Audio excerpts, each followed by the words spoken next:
Boy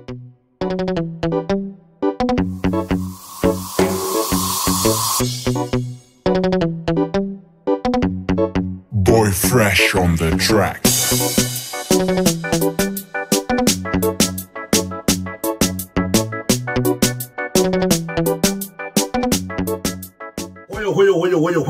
Yeah man, salibonani magani muri Zimbabwe. Welcome back again Pasimu Reality ITV pana patomara nyanza kasiyana sena patweta mtactic patweta mjiginyira kungwa nyanza kasiyana sena dzenga zitika matumana ose enyika yeZimbabwe nyandine yapana pa muna Zimbabwe enyika inonakidza so namwe nenge katuma zviri but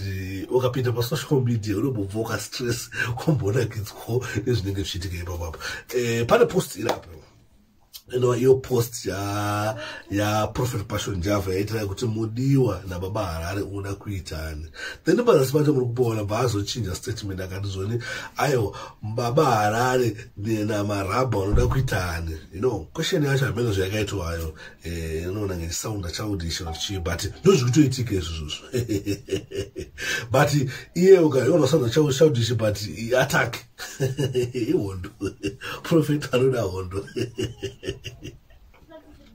then baba harare vana kubva mnyarara vakabva responda ndomwe mukuna respondira apo yavangoita kuti zvone koyo prophet wendimi ne prophet weempowerment unoda kuita prophet upi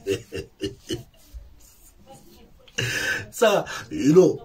kuti tine stress tichiya kuti mari toiwana kupi but patopinda pa social media tinotomboonawo mafilmu akaita gaya titomboseka kuona sa ndo hondo yemarudzi hondo yemarudzi vakakusavira ngari kuitika but mungona chii Passion Java zamteza ringa achidena adenda akazokoporwa zvinobva kubvisira account mdzadaro ndo zviri kuitika kumacelebrity edu tinouya nekutaurira nyaya zvese zvadziri maonero atinenge tangoita nyaya tunayo pana Pasimu Reality ITV tokuatidzai mubva maona kana chingeri first time yakosvika Pasimu Reality ITV usati wasubscribe please